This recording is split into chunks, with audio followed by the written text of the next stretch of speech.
Hello everyone. তো আজকের এই ভিডিওতে আমরা ভার্সিটি প্রশ্ন ব্যাংক সলভ করব। সেটা হচ্ছে চলতরিৎ চ্যাপ্টার।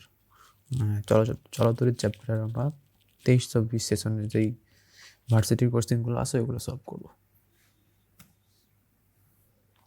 তো প্রথম কোশ্চেন এখানে কি বলছে, 2 ওহম রোধ বিশিষ্ট একটি তারের দৈর্ঘ্য ও ব্যাস দ্বিগুণ করলে তারটির রোধ কত হবে?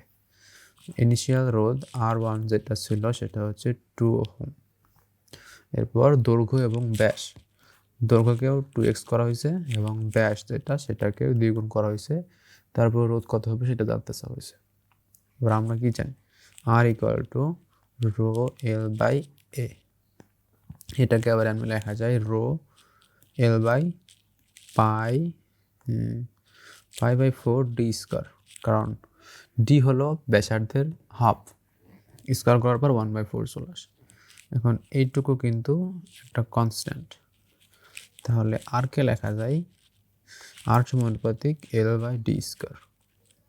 তাহলে আমরা রিলেশন করে ফেলি, এখানে R1/R2 আসবে হলো L1/L2 ইন্টু d2²/d1², কারণ ডি নিচে ছিল। তাহলে ইনিশিয়াল আর ছিল কিন্তু 2, আর ফাইনাল আর আমরা বের করব L1 আর L2। L1 তো 1 ছিল, L2কে আমরা 2 গুণ করে ফেলছি, তাহলে 1/2 গুণ d2 ব্যাসে কিন্তু আমরা দ্বিগুণ করছি, তাহলে 2²/1²। এটা আসতেছে 2/R2 = 4/2 = 2। তাহলে R2 পাবো আমরা 2/2 = 1 ওহম। তো আমাদের অ্যান্সার হবে কিন্তু 1। নেক্সট কোশ্চেনে যাই। এখানে বলছে একক রোধের কোনো পরিবাহীর তাপমাত্রা প্রতি একক বৃদ্ধিতে রোধের যে বৃদ্ধি ঘটে, একটা রোধ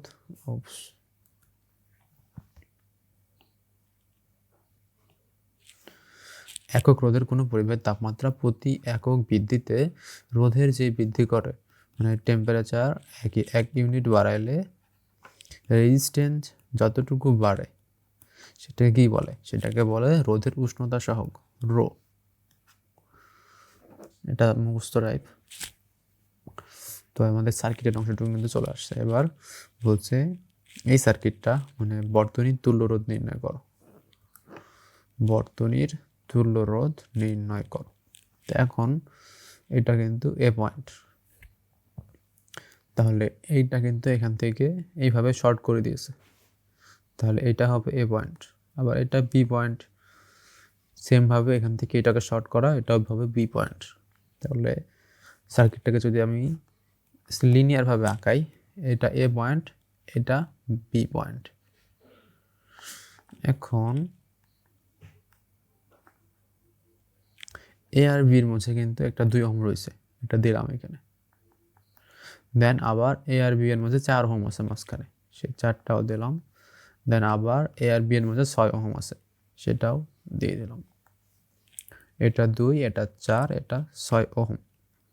এখন এই লম্বা সার্কিটটা কিন্তু আমরা সিম্পলিফাই করে ফেলছি। এখন এইটার যদি রেজিস্ট্যান্স বের করে ফেলি, আর পি হবে 1/2 + 1/4 + 1/6 তার ইনভার্স, কারণ 1/r থাকতো এখানে, সেটা আমরা একবারে লিখে ফেলছি। এটার লসাগু হয় 12, 6 + 3 + 2, তাহলে ইনভার্স। তাহলে 12 উপরে চলে যাবে, ইনভার্স যেহেতু আছে নিচেই 11, 12/11 করলে 1.1 এর সামথিং কিছু একটা আসবে, অ্যান্সার আসবে 1.1 ওহম। এখানে বলছে চিত্রের বর্তনীর পি ও কিউ বিন্দুর মধ্যে তুল্যরোধ কত? তুল্যরোধ বের করতে বলছে। তো এটা হবে পি, এটা হবে কিউ, মার্ক করতে বলে গেছে হয়তো।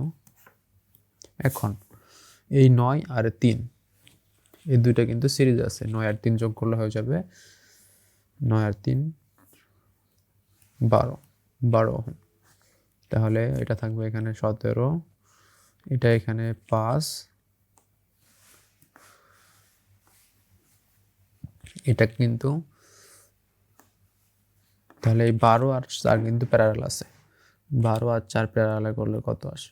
12 1/4 ইনভার্স, এটা আসবে 3, এখানে চলে আসবে 3 ওহম।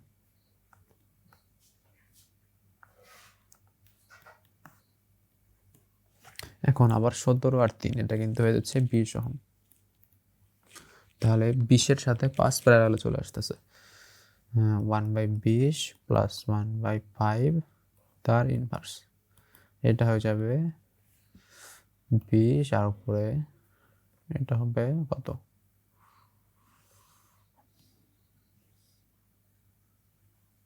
5 প্লাস না 1 প্লাস 4 ইনভার্স, তাহলে আমরা পেয়ে যাব 4 ওহম। তার মানে 20/5 মানে 4 ওহম। নেক্সট কোশ্চেনে যাই।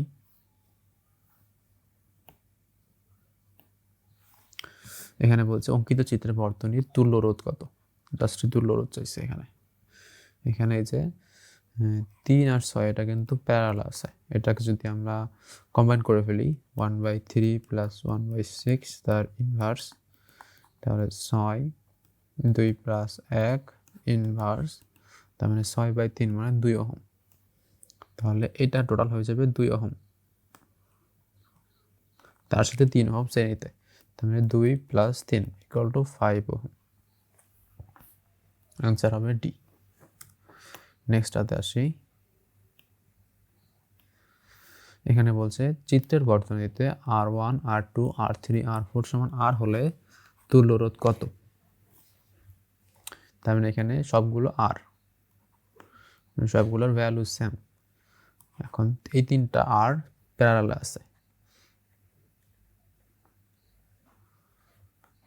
তার সাথে একটা R শ্রেণীতে আছে, তাহলে 3টা R সবগুলোর ভ্যালু যেহেতু সেম, তাহলে প্যারালাল করার পর ভ্যালু আসবে R/3, R/3 এর সাথে R শ্রেণীতে মানে R প্লাস R, কত হয় এটা? 3R, R প্লাস 3R মানে 4R/3, answer B. Next question. এখানে বলছে ডান পাশের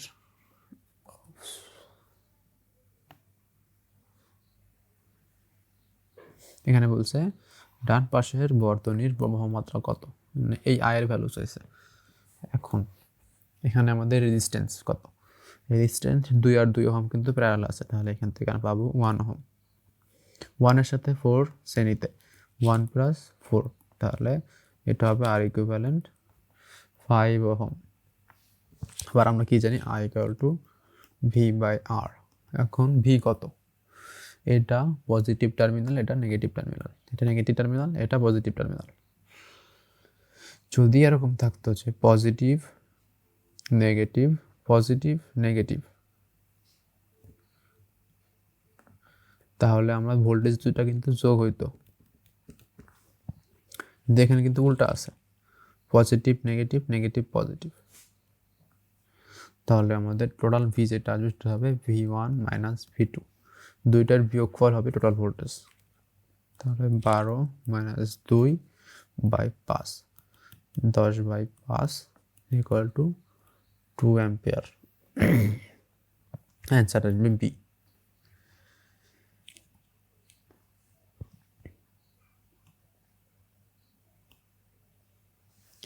এখানে বলছে একটি তড়িৎ কোষের তড়িৎচালক বল সেটা হলো 2 ভোল্ট, এর সাথে 10 ওহম মানের একটি রোধক যুক্ত করলে কোষের পাত দুইটির মধ্যে বিভব পার্থক্য হওয়া দাঁড়ায় 1.6 ভোল্ট। কোষের অভ্যন্তরীণ রোধ কত? মানে ছোট আর চেয়েছে। এখন তো কোষের পাত দুটির বিভব পার্থক্য মানে এই রোধের ভোল্টেজটা বলছে এখানে V equal to I into R, এই আরটা হলো 10 ওহম আর ভি হলো 1.6 equal to I into R, R এর ভ্যালু 10, তাহলে এখান থেকে আমরা মেইন কারেন্ট যেটা পেয়ে যাব 0.16 অ্যাম্পিয়ার। এখন এই যে এই কারেন্টটা 0.16 অ্যাম্পিয়ার, এটাই 10 ওহম আর মধ্যে যাচ্ছে, আর এই ব্যাটারিটা একটা রেজিস্ট্যান্স আছে আর এখানে ছিল ই, সেটা ছিল 2 ভোল্ট আর কারেন্ট যাচ্ছে 0.16 অ্যাম্পিয়ার। তাহলে এই ক্ষেত্রে আমাদের মেন সার্কিটের ইকুয়েশন কি আসবে? E equal to I into total আর,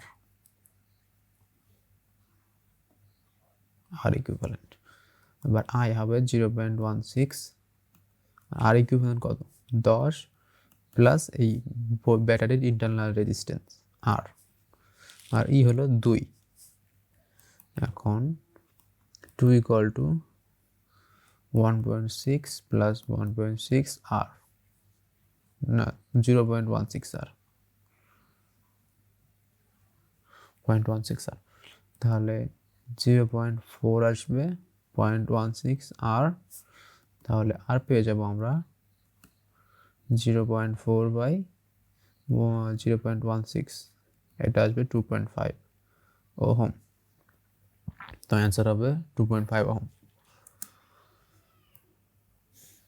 তো নেক্সট কোশ্চেনে বলছে বর্তনীতে মোট তড়িৎ প্রবাহ কত? মানে এই সার্কিটের এখান থেকে আই কারেন্ট যাবে, সে আই কারেন্টটা কত? এখানে ভোল্টেজ দেওয়া আছে 6 ভোল্ট। এখন সার্কিটের তুল্যরোধ বের করতে হবে প্রথমে। 6 আর 6 এটা কিন্তু আমরা দেখেই বলতে দিতে পারতেছি, এখানে হবে 3 ওহম। 3 আর 3, তাহলে টোটাল আসবে এখানে 3 আর 3, 3 প্লাস 3 তাহলে 6 ওহম। আবার তখন এরকম হয়ে যাবে জিনিসটা, 6 ওহম 6 ওহম, তাহলে 6 আর 6 ওহম চলে আসতেছে প্যারালালে, প্যারালালে আসলে 6 6 3 ওহম হয়ে যাবে, তাহলে এটাই হবে তুল্যরোধ। তাহলে কারেন্ট পাচ্ছি কি? I equal to V by R, B হলো 6 আর আর হলো 3, তাহলে অ্যান্সার আসবে 2 অ্যাম্পিয়ার, অ্যান্সার বি। পরবর্তী কোশ্চেন আসি। এখানে বলছে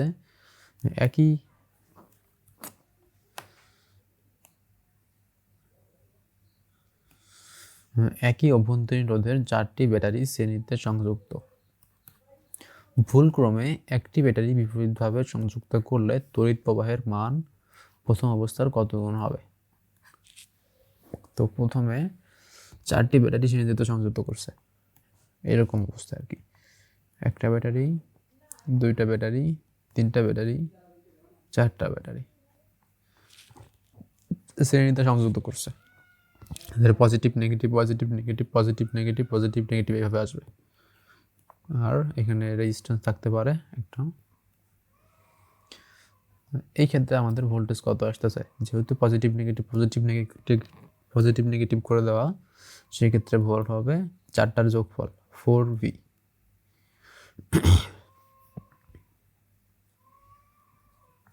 আর ইন্টারনাল রেজিস্ট্যান্স সবকিছু যেহেতু সিরিজে, আর ইকুইভ্যালেন্ট সেটাও আসবে 4R। সেক্ষেত্রে আমাদের প্রথমভাবে কারেন্ট পাবো কি?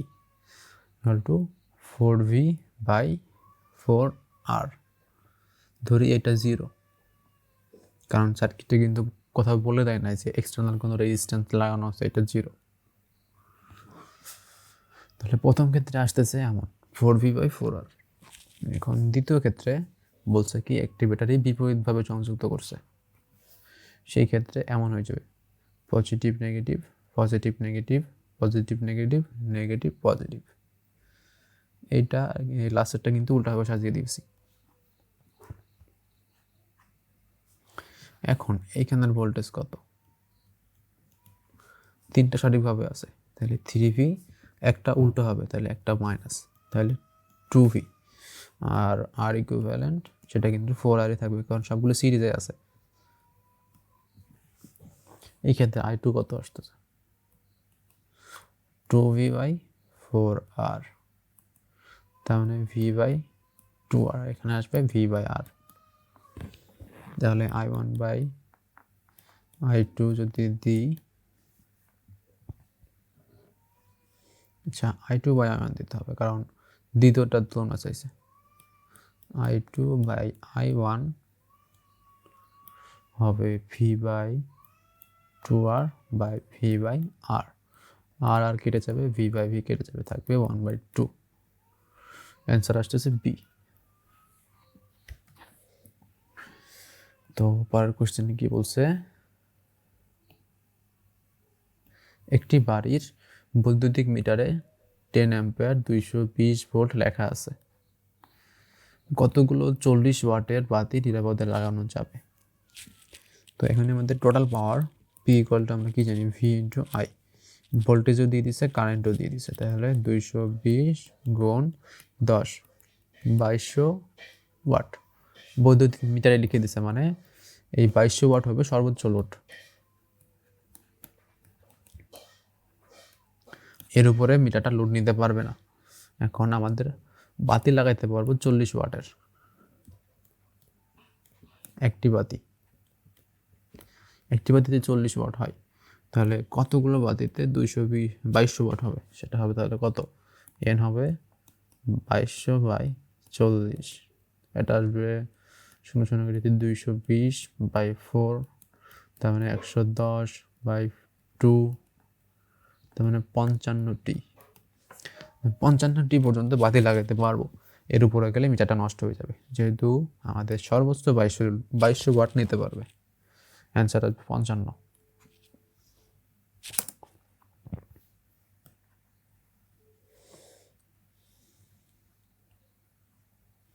তো নেক্সট কোশ্চেন এখানে কি বলছে, একটি বৈদ্যুতিক ইস্ত্রিতে 220 ভোল্ট এবং 1200 ওয়াট লেখা আছে।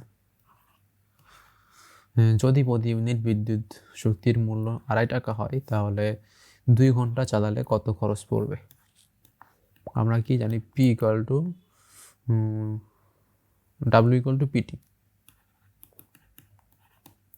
এখন এখানে পি কত, 1200 ওয়াট, আর টি হলো 2 ঘন্টা চালিয়েছি, তাহলে 1200 গুণ 2, তাহলে 2400 ওয়াট আওয়ার।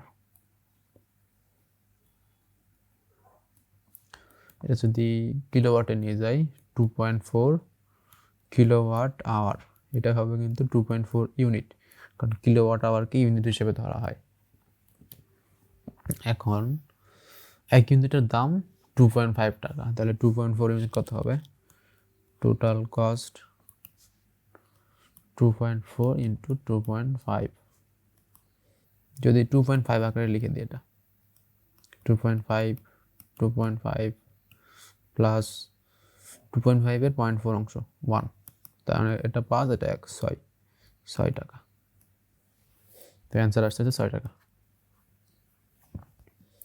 পরের কোশ্চেনে আসি, এখানে কি বলছে, 100 ওহম রোধ বিশিষ্ট একটি পরিবাহের মধ্যে দিয়ে 5.25 সেকেন্ড ধরে 2 অ্যাম্পিয়ার তড়িৎ প্রবাহ প্রেরণ করলে উৎপন্ন তাপের পরিমাণ কত?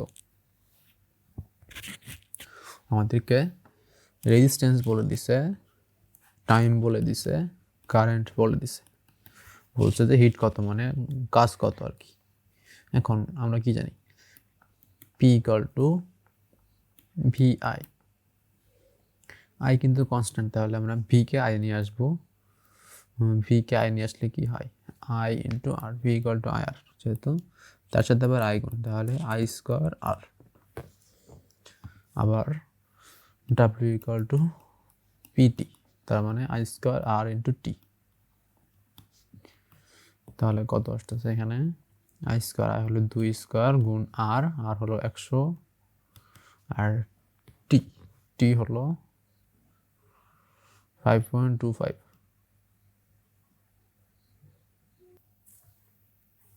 এটা যদি সলভ করি,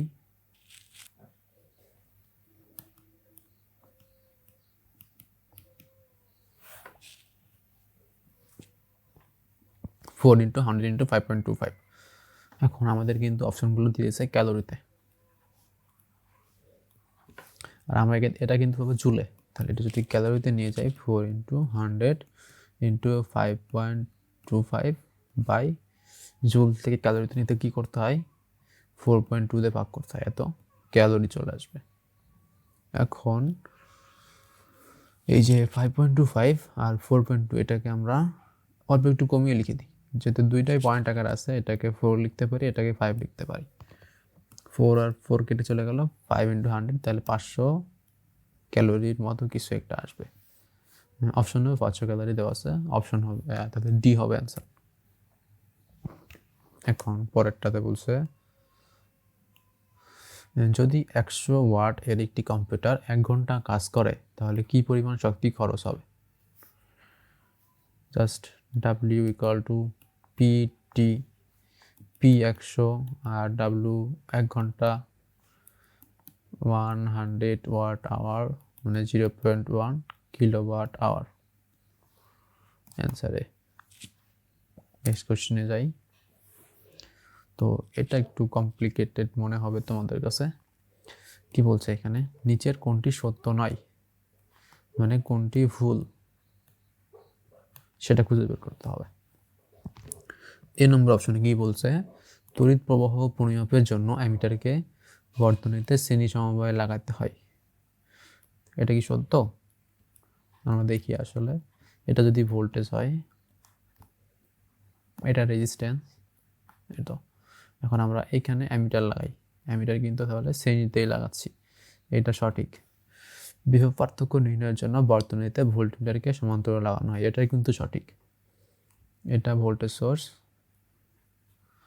দেন এখানে যদি রেজিস্ট্যান্স থাকে একটা, আমরা কিন্তু প্যারালালে লাগাবো ভোল্টমিটারকে, কারণ রেজিস্ট্যান্সের ভোল্টেজ মাপবো। নিচেরটাও সঠিক, তাহলে ভোল্টমিটার সমান্তরাল লাগানো হয়, অ্যামিটার শ্রেণীতে লাগানো হয়। এখন পরের দুটোতে আসি। অ্যামিটারের সাথে সমান্তরালে খুবই স্বল্প মানের একটি রোধ লাগিয়ে অ্যামিটারের পাল্লা ব্যবহার করা হয়। হ্যাঁ, এটাও কিন্তু সঠিক, খুবই স্বল্প মানের একটি রোধ, এটাকে আমরা কি বলি, শান্ট। শান্টের ভ্যালু অনেক ছোট হয়, যার জন্য অ্যামিটারের পাল্লা বৃদ্ধি করা যায়। শান্টের মধ্যে দিয়ে অনেক কারেন্ট চলে যায়, অ্যামিটারের মধ্যে কম কারেন্ট চাই, যার জন্য অ্যামিটার রক্ষা পায়। এখন লাস্ট অপশনটা কি বলছে, সরু ধাতব তারকে শান্ট হিসেবে ব্যবহার করা হয়। এখন শান্ট হইতে হলে আমাদের কি লাগবে, রেজিস্ট্যান্স অনেক কম হইতে হবে, আর রেজিস্ট্যান্স কখন কম হয়, R equal to rho L by A দিয়ে ভাগ করা হচ্ছে, মানে ক্ষেত্রফল যত বাড়বে রেজিস্ট্যান্স তত কমবে, এ বাড়লে আর কমে। অতএব সরু তারের রেজিস্ট্যান্স বেশি,